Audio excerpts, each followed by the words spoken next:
আসসালামু আলাইকুম ওরহমতুল্লাহি ওবারাকাতু। প্রিয় দিনী ভাই ও বোনেরা, আশা করি আপনারা সবাই আল্লাহর অশেষ মেহেরবানে ভালো আছেন ইনশাল্লাহ।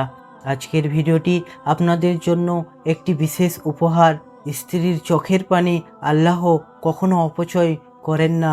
স্ত্রী কখন কাঁদে জানেন? যখন ভালোবাসে কাউকে সব কিছু দিয়ে ফেলে আর সে মানুষটা তাকে অবহেলা করে।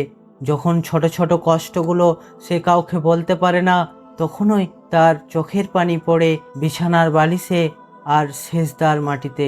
কিন্তু আপনি কি জানেন, স্ত্রীর প্রতিটি অশ্রু আল্লাহর কাছে জমা হয়।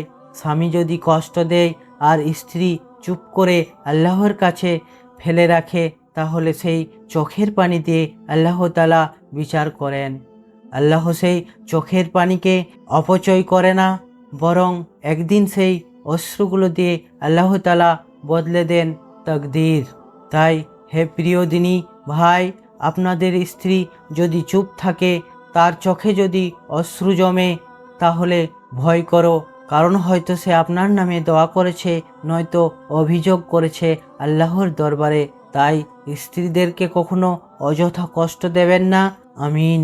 নিয়মিত এরকম ইসলামিক ভিডিও পেতে আমাদের এই চ্যানেলটি সাবস্ক্রাইব করুন ও ভিডিওটি শেয়ার করুন আপনার বন্ধুদের মাঝে।